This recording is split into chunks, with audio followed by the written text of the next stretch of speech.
풀 거야. 갖고 있어. 갖고 있어. 이따 1교시 끝나고 어떡해. 응. 그건 뭐야?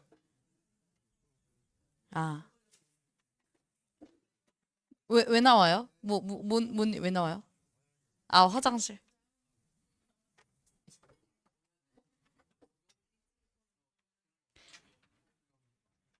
안녕. 4번 숙제 그럼 20번 한번 펼쳐볼까요?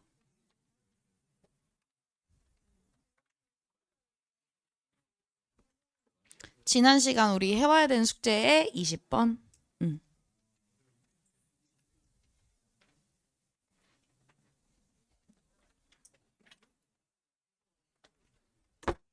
펼쳤어? 20번?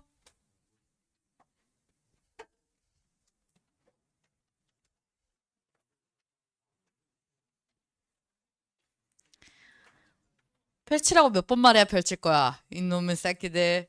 야, 내가 어머니들하고 통화하면 어머니들이 가장 많이 하시는 말씀이 뭔지 알아?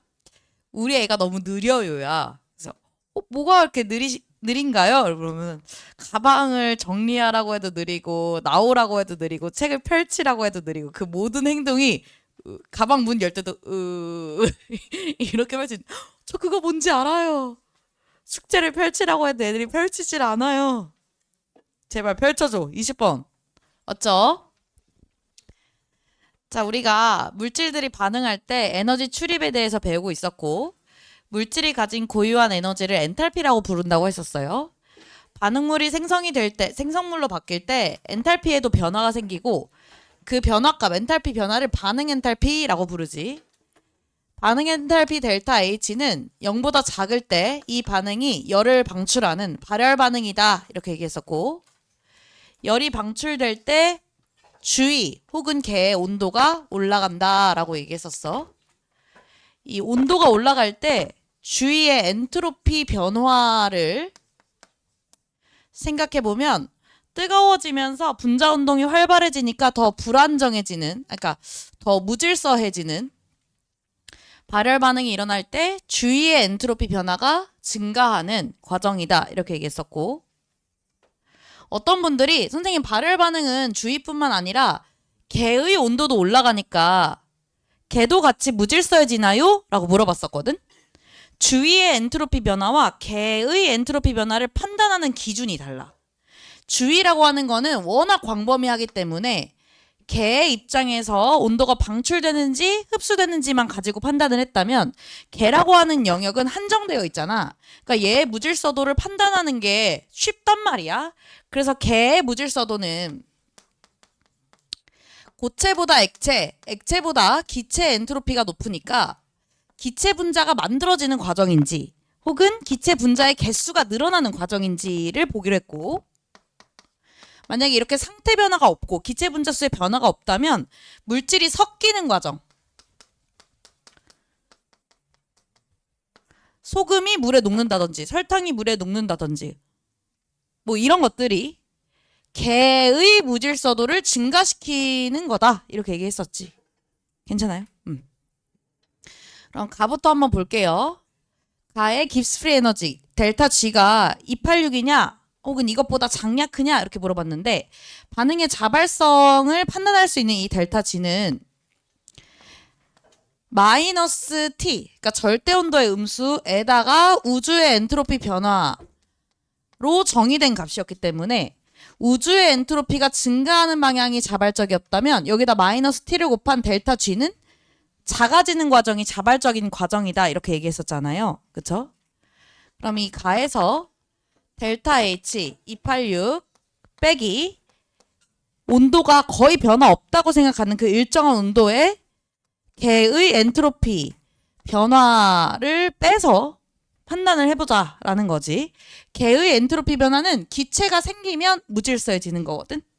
그러니까 무질서해지는 반응이 일어나서 286 빼기 무언가가 들어갈 거니까 286보다 작다 하면 맞는 거고, 니은에 나라고 하는 반응이 일어날 때 주위의 엔트로피 변화가 어떻게 되냐 이렇게 물어봤어. 주위의 엔트로피 변화는 워낙 광범위하기 때문에 이 반응에서 열이 방출되는지 흡수되는지를 봐달라라고 얘기했었지. 그러면 발열 반응이 일어나고 있을 때 주위를 뜨겁게 가열하니까 주위는 그만큼 무질서해진다. 이렇게 생각하는 거죠. 디귿. 다는 온도에 관계없이 항상 자발적이냐라고 물어봤어. 지금 다의 반응이 일어날 때 델타 H가 0보다 크니까 괜찮아요? 델타 H가 0보다 크니까 흡열 과정이 일어나는 거야. 그리고 고체랑 액체에서 고체와 기체가 발생하니까 개의 엔트로피가 증가하는 과정인 거야. 뭐야? 그거 여기다 놔주면 안 돼? 고마워. 괜찮아요? 이 개의 자유에너지가 0보다 작길 바라는데 둘 다 델타 H도 0보다 작고 마이너스 T 델타 S도 0보다 이 두 개 둘 다 음수면 언제나 온도에 관계없이 그러니까 이거 마이너스 포함한 음수면 각각의 값만 얘기하면 얘가 마이너스고 얘가 플러스면 어떤 온도에서든 다 자발적일 수 있겠지만 여기서는 이미 흡열 과정이 일어나고 있기 때문에 여기가 양수라서 온도에 영향을 받을 수밖에 없지. 그래서 항상 자발적이다라고 하면 틀리고 항상 자발적이라고 하면 틀리고 이 흡열 과정에서 이 플러스를 얘가 음수로 만들 수 있을 정도로 절대값만 비교하면 얘가 더 클 때 자발적이다. 고온에서 자발적이다. 이렇게 얘기하는 거죠. 그래서 온도의 의존성을 판단할 수 있는 문제가 다다음 문제였는데 22번 한번 같이 가볼까요?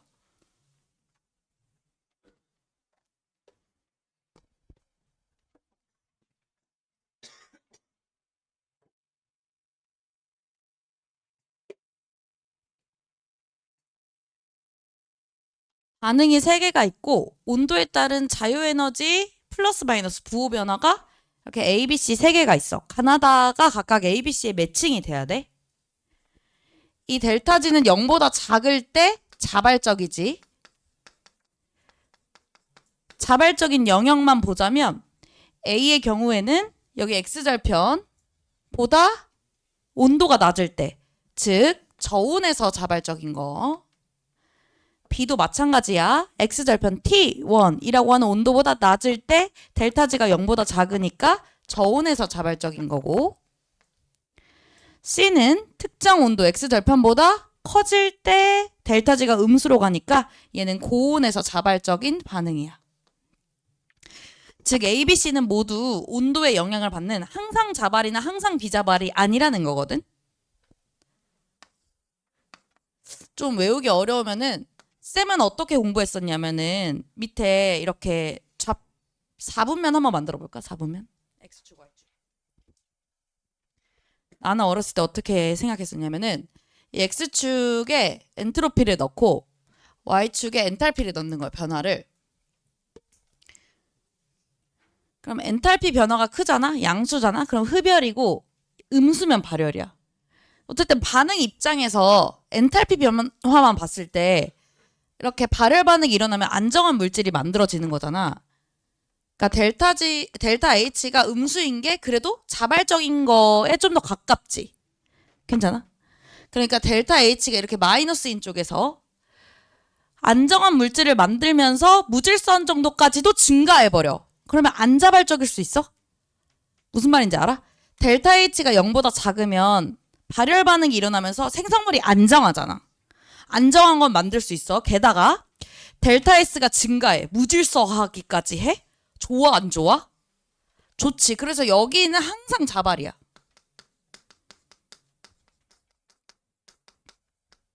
안정한 물질을 만들어 게다가 무질서에 미쳤어. 너무 좋아. 나 무조건 일어날래 이거지. 그럼 여기 반대 방향 봐봐. 델타 H가 0보다 크면은 흡열 반응이니까 불안정한 물질을 만들거든. 에너지가 높아. 흡열 반응. 에너지가 높은 불안정한 물질을 만드는 거 깨름칙해. 솔직히. 안정해지고 싶지 누가 불안정해지고 싶냐고. 맞잖음. 불안정해지는 거 만드는데 게다가 질서 정연해져. 와 미친 이 반응 일어나? 안 일어나. 이러면은 너무 안 하고 싶어.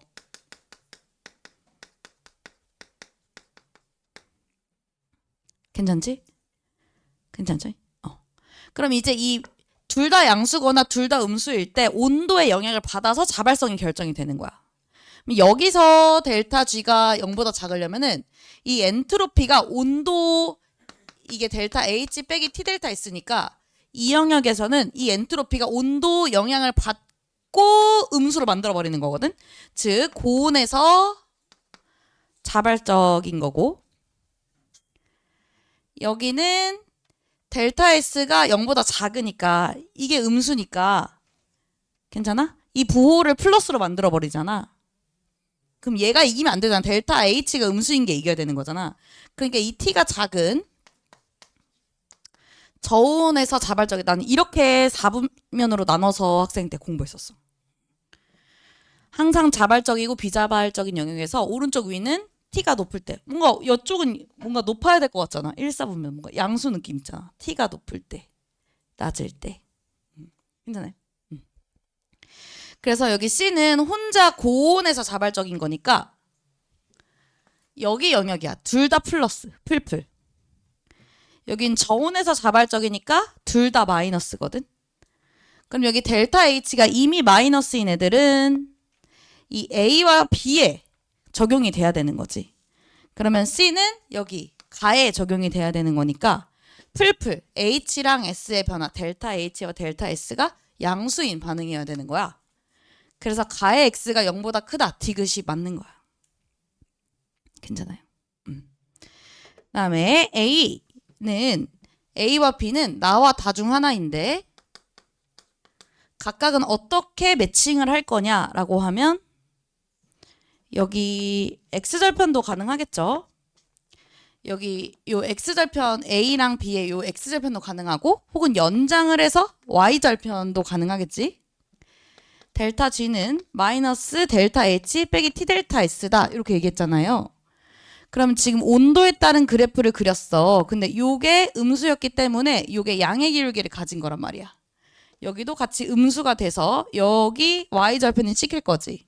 그러면 더 델타 H가 음수인 쪽이 B에 매칭이 되면 되겠지. 나와 다 중 델타 H가 더 음수인 게 다니까 여기 B에 다 A에다가 매칭이 되면 된다고 해서 기억이 맞는 거예요. 마지막 니은 B, 여기 다 반응해서 T1 X절편보다 T가 높으면, 즉 비자발적인 과정으로 갔을 때 델타 G가 양수일 때 H랑 T 델타 S 중에 누가 크냐 이렇게 물어보는 거지. 이거는 그냥 식만 전개할 수 있어도 다 할 수 있거든. 델타 H 빼기 T 델타 S가 0보다 큰 영역으로 넘어가 버렸잖아요. 괜찮아요? 응. 얘도 음수였고 얘도 음수였단 말이지. 그러면 절대값만 따졌을 때 얘가 작았어야, 아니다. 얘가 컸어야 이 전체를 양수로 만들 수 있겠지? 괜찮아요? 절대값만 비교했을 때 얘가 컸어야 마이너스 뒤집어 쓰고 0보다 크게 만들 수 있는 거니까. 그래서 기억과 디귿만 맞다. 괜찮죠? 그래서 요거 한번 정리해놓고 나중에 복습할 때도 이게 무슨 말이었더라? 이해, 맞아 이랬었지 하면 복습된 거거든. 그렇게 한번 확인해 보세요. 그다음에 반응 속도 했었으니까 반응 속도 한번 넘어가 보자.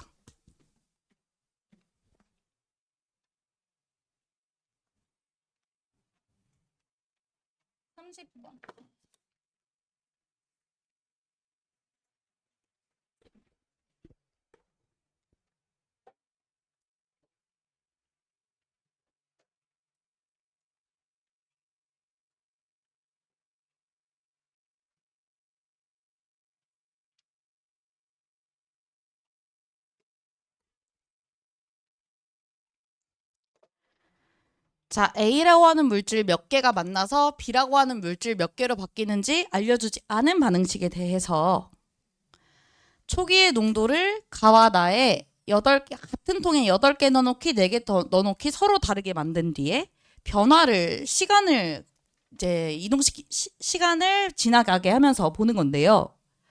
지금 A라고 하는 애가 8개 있다가 4개로 절반이 될 때 1초가 걸렸고 4개가 2개로 또 절반이 될 때 1초가 걸렸어요. 이런 반응 속도 문제는 강철 용기라고 부피를 동일하게 두기 때문에 몰수 변화가 몰농도 변화야. 속도는 몰농도에 의해서 정의가 되긴 하지만 강철 용기 내에서 몰농도 변화나 몰수 변화가 동일하기 때문에 몰수가 절반, 몰농도가 절반에 필요한 시간이 같다. 반감기가 같은 몇 차 반응? 1차 반응 A의 몰농도의 지수 1에 비례하는 반응 속도식을 갖는다. 이렇게 얘기하는 거죠. 그러면 나도 같은 반응이니까 반감기가 1초로 일정할 거고 같은 온도에서 4개가 2개가 되는데 1초 걸린다 이렇게 볼 수 있죠. 그래서 반응 속도식은 1차 반응이다. 니은 맞는 거고 A와 B의 개수는 요 1차 차수랑 상관이 없다고 했어. 반응물의 개수가 1이어야 반응 차수가 1차다. 틀리지? 차수랑 개수랑 아예 상관이 없다고 했어요. 그래서 개수는 A가 8개에서 4개로 4개 감소할 때 변화, B는 0개에서 4개로 4개 증가했으니까 같은 개수씩 반응한다. 1대 1이다. 이렇게 해주는 거고 디귿의 1초 동안 평균 반응 속도는 가와 나에서 같냐 이렇게 물어봤지. 우리 물리에서도 평균 변화율, 뭐 평균 속도, 순간 속도 이런 거 하잖아요. 전체 걸린 시간, 가와 나의 1초에 몰농도 변화, 가는 8에서 4로 4몰농도 변화했고 나에서는 4에서 2로 2몰농도 변화했으니까 몰농도는 가에서 2배 크겠죠? 그래서 같다고 하면 틀리다. 괜찮아요? 농도가 진하면 그만큼 속도가 빠른 거지. 또 41번도 한번 가볼까요? 41번. 얘들아 32번은 오늘 진도 나가고 해줄게. 41번.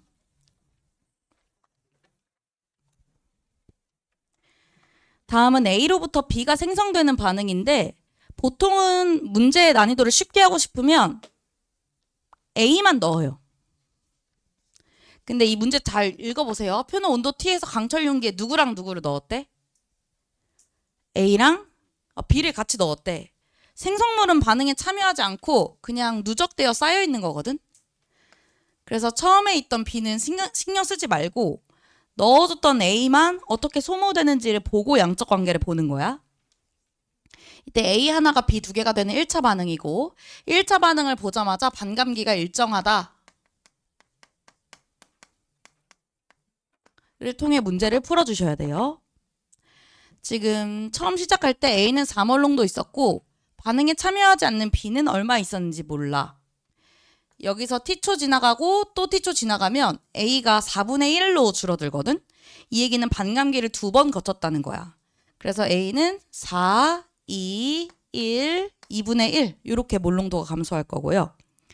B는 A가 감소한 양의 2배만큼 증가해야 되는 거니까 2만큼 감소했으면 4만큼 증가.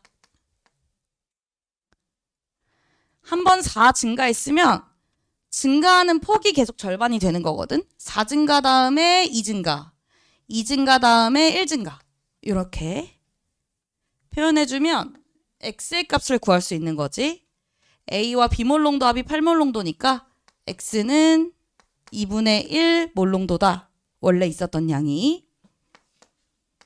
그럼 여기가 4.5니까 여기는 6.5 몰농도가 된다. 인 거죠. 괜찮아?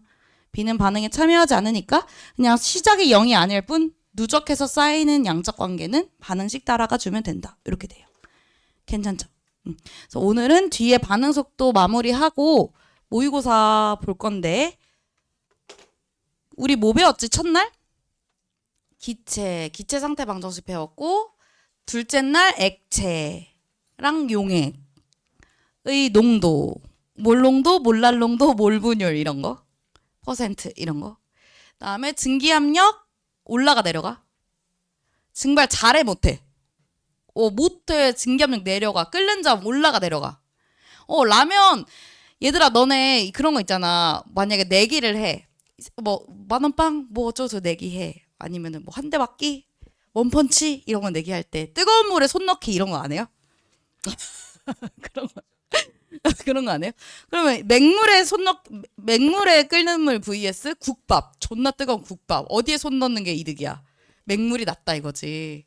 국밥은 개 뜨겁다. 뚝배기. 그다음에 어는 점 내려가. 바다가 잘 언다 안 언다?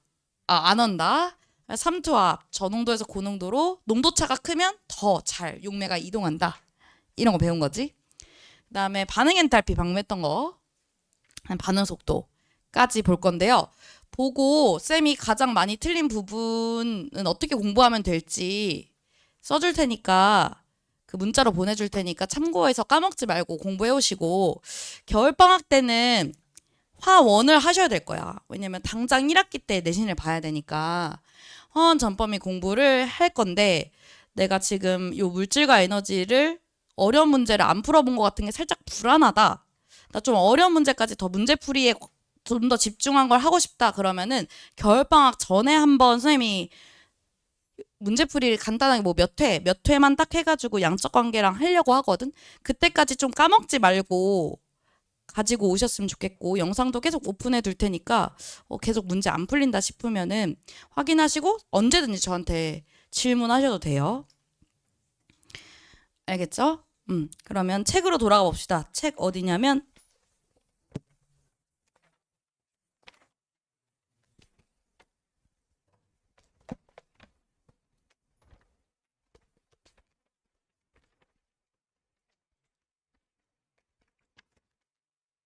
72쪽.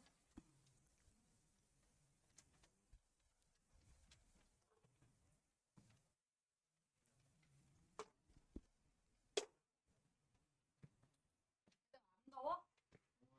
더워? 나만 더운 게 아니구나. 내가 대박인 거 알려줄까? 나 이거 니트 내가 만들었다. 믿어 안 믿어? 믿어. 1년 걸렸어 근데 거의. 개오래 걸려.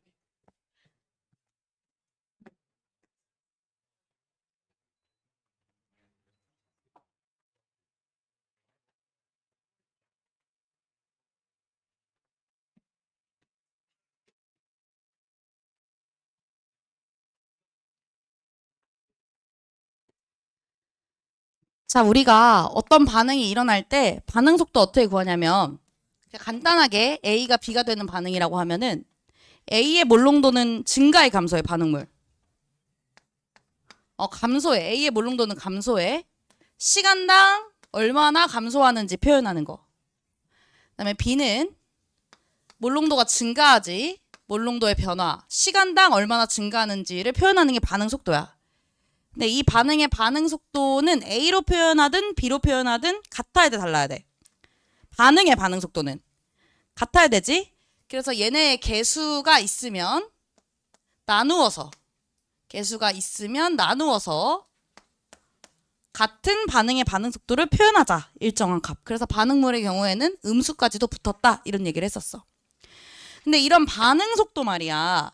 는 이 반응물의 몰롱도에 영향을 받을 수밖에 없겠지. 그치?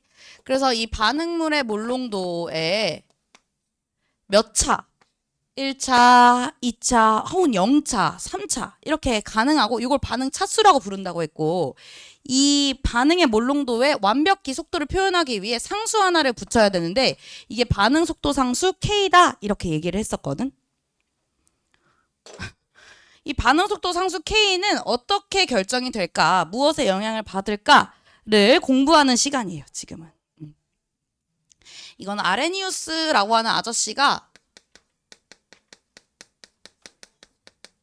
정리한 내용인데 아레니우스 아저씨가 정리한 내용인데 반응이 일어나려면 반응물들이 충분한 에너지를 가지고 적절한 방향으로 내 말 잘 들어. 반응물들이 충분한 에너지를 가지고 적절한 방향으로 자주 부딪혀야 된다. 이렇게 얘기를 했어. 우리가 만약에 마음에 드는 어떤 사람이 생겼어, 쌤이. 근데 쌤이 만약에 힘이 없어. 요즘 너무 특강 때문에 너무 기진맥진해. 그럼 쟤를 봐도 내가 뭐 플러팅할 에너지가 있겠어? 없겠지. 그럼 보고도 그냥 지나치는 거야. 그쵸? 걔도 마찬가지야. 그쵸? 그리고 맨날 지나치는데 선생님이 뒤로 걸어. 그러니까 쟤는 내 얼굴을 못 봐. 어떻게 꼬시냐 이거야. 그쵸? 그리고 1년에 한 번씩 만나. 기억에 남을까? 안 남는단 말이야. 그러니까 자주 만나고 적절한 배양으로 약간 선생님 왼쪽 얼굴이 예쁘다. 그럼 왼쪽을 자주 보여준다거나 하는 식으로 아니면은 에너지도 좀 활발한 상태. 맨날 초췌해 화장도 못하고 이런 게 아니고 엄청 생기발랄한 그런 모습으로 플러팅도 자주 해야 무슨 일이 일어나도 난다 이런 거죠. 너무 적절하지 않은 예인가요? 자, 그런 얘기를 한 게 아르헤니우스가 충돌 모형, 분자들이 충돌할 때 여러 가지 조건을 만족시키자라는 거예요. 첫 번째는 충돌 속도입니다. 속도가 빠르면 빠를수록 빈번하게 마주칩니다. 그러니까 반응이 더 잘 일어나겠죠. 빠르다, 느리다? 빠르다. 자, 그러면 속도가 빠르려면 온도가 높은 게 유리할까요? 낮은 게 유리할까요? 그렇죠. 온도에 영향을 받습니다. 동그라미 2번. 충돌 속도는 온도에 영향을 받는 거야. 분자들을 빠르게 움직이도록 해서 한 번 만날 거 두 번, 두 번 만날 거 세 번 만나게 하면 속도가 빨라진다. K가 커진다, 작아진다? 오케이, 커진다. 같은 1몰 농도짜리 A여도 얘를 고온에 놔두면 그 안에서 더 자주 부딪힌다라는 거야. 괜찮죠? 두 번째, 마주치긴 마주치는데 선생님 맨날 뒤로 걸으면 뒤통수를 어떻게 꼬실 수는 없다 이렇게 얘기했죠. 얼굴을 안 보여주는 게 낫나? 아무튼 분자마다 유효한 충돌이 되기 위해 필요한 구조가 있을 거라는 거지. 이 구조라고 하는 것은 분자의 모양에 영향을 받는 거거든. 예를 들어 여기 CO라고 하는 일산화탄소가 있었어. 얘가 산소 분자랑 만나서 이산화탄소가 되고 싶어. 근데 이 이산화탄소는 C를 가운데 두고 O를 양쪽에 끼고 있는 직선형 구조거든. 그러니까 일산화탄소가 O랑 부딪힐 때 이 C와 O가 마주 보도록 부딪혀야 이 결합이 생길 수 있단 말이야. 근데 여기 CO에 O와 O가 마주 보도록 결합하면은 여기의 결합 입체 조건을 만족시키지 않을 거 아니야. 그치? 이게 유효한 충돌이 되기 위한 분자의 구조 입체 인자예요. 비율을 생각하는 거야. 그래서 유효 충돌의 비율, 분율이 어려우면 비율이라고 생각하시면 될 것 같고, 배항 조건에 영향을 받는다라는 게 쉬운 말로는 분자의 구조에 영향을 받는다는 거지.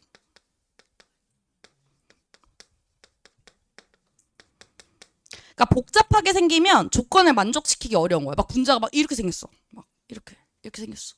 그러면은 딱 정확히 옆구리만 팍 찌르기 어렵다. 이런 식으로. 분자의 구조에 영향을 받는 거고, 얘는 온도가 높다고 바뀔까요? 농도가 진하다고 바뀔까요? 이건 그냥 반응의 고유한 값인 거야.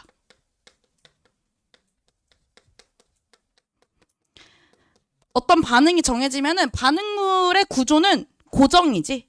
그러니까 반응물마다 어떤 입체 인자를 가지고 있는지, 전체 10번 중에 한 번은 유효한 방향을 마주칠 수 있어. 0.1 이런 식으로. 100번 중에 3번은 유효한 배항이야. 0.03 이런 식으로 반응물마다 고유한 입체 인자를 갖고 있다. 1보다 당연히 작겠죠. 모든 충돌이 다 그 올바른 방향은 아닐 테니까. 그다음에 세 번째는 활성화 에너지 이상의 에너지를 가져야 된다라는 건데요. 활성화 에너지라고 하는 것은 반응이 일어날 때 최소한으로 가져야 하는 에너지 장벽이야. 최소한으로 가져야 되는 에너지 장벽. 왜 이런 에너지 장벽이 존재하냐면 반응물이 바로 생성물이 되는 게 아니라 활성화물을 거쳐서 생성물이 되기 때문이거든. 반응물이 활성화물이라는 상태를 거쳐서 생성물이 돼. 그래서 이 활성화물은 어떤 상태냐? 반응물의 결합이 일부 끊어져. 그 생성물의 결합이 일부 생긴 약간 혼종이야, 혼종. 선생님이 만약에 얘랑 손잡고 있는, 결합하고 있는 이런 분자였는데 얘랑 손잡고 있는 분자 구조가 될 거야? 그럼 활성화물은 애매하게 양다리 걸치고 있는 상태야. 약간 환승 구간. 환승 구간은 얼마나 쫄리겠어. 얘한테도 걸리면 안 되고 쟤한테도 걸리면 안 되고 얼마나 쫄타겠어. 그쵸? 활성화물은 존나 불안정합니다. 에너지가 엄청 높아. 그러한 상태를 전이 상태라고 해요. 고에너지 상태. 그래서 반응물이 적어도 이 활성화물 상태를 거칠 수 있을 정도, 이 고에너지 상태를 거칠 수 있을 정도의 최소한의 에너지는 가져야 된다. 그게 활성화 에너지거든. 그래서 힘이 약한 에너지가 약한 분자들은 반응에 참여 못하고 막 에너지가 높은 튼튼한 홍삼 빡 빨아먹은 이런 애들만 반응에 참여할 수 있다 이거야. 밑에 에너지 장벽 그래프 한번 볼게요. 첫 번째는 발열 반응이네. 반응물이 생성물이 될 때 엔탈피가 낮아져서 델타 H가 0보다 작은 반응이야. 그러면 선생님 안정한 물질이 되는 거니까 이거 무조건 일어나는 건가요? 그렇지 않다는 거야. 발열 반응조차도 내려가는 거지만 올라갔다 내려가야 돼. 이걸 전이 상태의 에너지라고 얘기하고 액티베이티드 상태. 그래서 EA 활성화 에너지라고 부르는 거야. 시작 반응물이 들러야 하는 최소한의 에너지 장벽. 그래서 발열 반응은 정반응의 활성화 에너지와 역반응의 활성화 에너지 중 역반응 쪽의 활성화 에너지가 더 큰 그림이 그려지고요. 괜찮아요? 그리고 반응 엔탈피 델타 H는 역반응의 활성화 에너지와 정반응의 활성화 에너지의 차이로 구할 수 있는 거겠지. 괜찮아요? 활성화 에너지라는 건 이렇게 가는 거니까. 괜찮아요? 그래서 양수다 음수다? 발열 반응에서는 역반응의 활성화 에너지가 더 크니까 음수다. 델타 H가. 흡열 반응은 안정한 애가 불안정한 애가 되는 거니까 잘 안 될 것 같은 느낌이 들지. 근데 딱 이 높이만큼 잘 안 되는 게 아니고 사실 들러야 되는 에너지 장벽은 저 높아. 전이 상태. 그래서 얘는 정반응의 활성화 에너지가 역반응의 활성화 에너지보다 더 높은 흡열 반응의 에너지 그래프가 그려지는 거고, 얘도 똑같이 여기서 여기를 뺀 게 델타 H니까 델타 H가 0보다 큰 애가 되는 거죠. 그래서 우리가 지금 조금만 있다가 촉매를 배울 건데, 촉매를 배우면 여러분 그 통과 때도 효소 하셨잖아요. 효소 막 무슨 뭐 기질 특이성 이런 거 했지. 그래서 이 에너지 장벽의 높이를 낮춰준다 이런 얘기를 했잖아. 아무리 이 에너지 언덕이 낮춰져도 이 낙타 봉우리가 이렇게 음으로 될 수는 없거든. 음으로 될 수는 없거든. 뭐 그래봤자 거의 0의 수렴이거든. 그러니까 이 델타 H는 안 건드려. 델타 H는 안 건드려. 알겠지? 델타 H는 촉매와 상관없다. 요거 봐주시면 되겠습니다. 그래서 우리는 활성화 에너지 이상의 값을 갖는 분자들이 언제 많은가 생각을 해볼 건데, 바로 온도가 높을 때 많다. 동그라미 5번에 온도가 높으면 활성화 에너지 이상의 에너지를 갖는 분자의 비율이 높아지니까 속도가 빨라진다. 이렇게 얘기하는 거야. 그래서 온도가 높아지면 반응 속도 상수 K가 증가하는데요. 온도가 높아지면 결론은 반응 속도 상수 K가 증가하는데요. 첫 번째 이유는 분자의 운동 속도가 빨라지기 때문에 자주 마주쳐서 K가 커집니다. 두 번째는 속도가 빨라지니까 2분의 1 mv의 제곱. 그러니까 이 분자의 운동 에너지, 키네틱 에너지가 증가하겠지. 괜찮아? 온도가 높아지면 속도가 빨라져서 자주 부딪히는 것뿐만 아니라 걔가 가진 운동 에너지가 커지니까 활성화 에너지 이상의 에너지를 갖는 분자의 비율이 증가하는 거야. 그러니까 에너지 장벽을 더 잘 넘어간다는 거야. 얘는 한 번 마주칠 때 두 번 마주치는 걸로 빈도를 조절한다면, 얘는 똑같은 만큼 부딪혀도 에너지 장벽을 넘어가는 애들의 개수가 더 많도록 만들어주는 두 가지 요인이 작용해서 온도가 높으면 반응 속도 상수 K가 커집니다. 그럼 여기서 한 번 더 얘기해 볼게. 자, 1차 반응이면 반감기가 어때? 일정에 변해. 그치, 일정하지. 쌤이 이 일정한 반감기를 어떻게 구하라고 했냐면 적분 속도식을 통해서 구하라고 했고, 구해보면 K분의 ln이었거든. K분의 ln이라고 하는 반감기, 반이 될 때 걸리는 시간을 구할 수 있었어. 이 공식 자체가 중요한 건 아니야. 아무튼 숫자랑 반응 속도 상수가 들어간다는 건데, 내가 반응이 빨리 일어나. 반응 속도 상수 K가 커졌어. 그럼 반감기는 길어져, 짧아져? 반감기는 감소한다, 짧아진다. 여기까지 정리해주면 되는 거야. 온도가 높아졌어. 분자들이 막 활발해져. 그리고 활발하니까 에너지도 넘치니까 마주칠 때마다 에너지 언덕을 잘 넘어가. 이 두 가지 상황 때문에 K가 커지고 그러면 1차 반응일 때는 반감기도 줄어든다가 되는 거죠. 그래서 다음 쪽에 에너지 그래프를 함께 보시면 반응물이 생성물이 될 때 전이 상태, 활성화물 상태를 거쳐야만 하고 그 활성화물 상태의 에너지가 높기 때문에 반응 엔탈피 차이가 뭐 요만큼 뭐 13밖에 안 되더라도 넘어야 할 에너지 장벽은 183kJ나 된다. 그러면 이러한 에너지 장벽을 넘기는 분자들의 비율을 생각을 해봤을 때 온도가 낮은 T1, 높은 T2. 당연히 온도가 높으면 이 분자들의 운동 에너지가 큰 쪽으로 쉬프트 그래프가 옮겨가게 되고 활성화 에너지 이상 오른쪽에 존재하는 분자들의 비율이 증가하니까 반응 속도가 빨라지더라 이렇게 되는 거예요. 정반응도 빨라지고 역반응도 빨라집니다. 모든 화학 반응은 온도가 높을 때 빨라요. 정반응이든 역반응이든 모든 상관없어요. 발열이든 흡열이든. 괜찮죠? 온도에 의한 영향.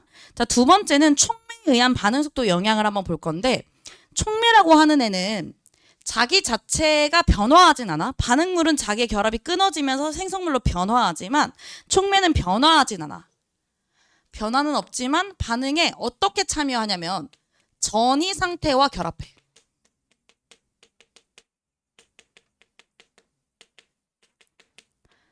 반응물이 생성물이 될 때 거치는 그 과정 있지. 그 전이 상태에 끼어 들어가요. 촉매가. 그러면서 에너지 언덕의 높이를 조절할 수 있는 거예요. 더 불안정한 전이 상태를 만들거나 더 안정한 전이 상태를 만들거나. 지금은 정촉매 먼저 생각을 해볼 건데 촉매의 종류 첫 번째 정촉매는 정반응, 정배, 역배 이렇게 하는 것처럼 촉매의 역할을 제대로 해주는 반응물이 생성물로 변하는 반응의 속도를 빠르게 해주는 촉매예요. 그래서 이 반응 중간체라고 하는 전이 상태에 촉매가 끼어들여서 얘 에너지를 낮춰주고 활성화 에너지가 낮아서 이것 좀 바꿔줄게. K 값이 증가하겠죠. 활성화 에너지를 낮추니까 반응 속도 K 값을 증가시키겠지. 엄청난 치명적인 오타가 나왔어. 반대. 이거 졸아서 여기 안 고쳐져 있으면 다음에 정신착란 온다. 활성화 에너지를 낮추죠, 정촉매가. 그러니까 반응을 더 잘 일어나게 하니까 반응 속도 상수 K 값이 증가할 거다. 이러한 충돌 이론을 아레니우스 아저씨가 정리했다고 했잖아요. 그래서 아레니우스 식이야. 반응 속도 상수 K가 누구의 영향을 받는지. 이렇게 엄청 복잡해 보이는 식이 있긴 한데 이 식을 외우는 게 중요한 게 아니고 이 앞에 있는 대문자 A는 입체 인자 얘기하는 거야. 그러니까 분자의 구조, 충돌 방향에 대한 얘기, 고정값에 영향을 받는다. 괜찮? A가 크면 잘 일어난다. 방향이 잘 맞으면. 대충 쳐도 자꾸 맞으면. 그다음에 얘는 활성화 에너지. 활성화 에너지 크면 잘 안 일어나고 작으면 잘 일어나겠지? 마이너스 2A. 그다음에 여기 밑에 T, 온도. 온도는 높으면 잘 일어나고 빨리 일어나고 낮으면 잘 못 일어나겠지? 그래서 오늘 배운 세 개의 영향을 받는 게 K다. 이 중에 바뀔 수 있는 거는 온도랑 활성화 에너지야. 바뀔 수 있는 거는 이 활성화 에너지는 촉매에 의해서 바뀔 수 있는 거고 온도와 촉매가 K를 결정하는 거야. 온도와 촉매가 K를 결정. 반대로 온도랑 촉매를 안 건드리면 K는 고정이야. 온도랑 촉매를 안 건드리면 1차 반응에서 반감기는 고정이야. 대신 온도를 건드리면 무조건 바뀌어요. 알겠죠? 요 밑에 정촉매와 부촉매를 썼을 때 에너지 언덕의 높이 차이가 보이는데요. 이 세 개의 낙타 봉우리 중에 중간에 있는 게 원래 반응의 EA 활성화 에너지라면 낙타 봉우리가 높아지는 건 부촉매, 낮아지는 건 정촉매를 썼을 때겠지. 괜찮죠? 정촉매를 쓰면 같은 온도에서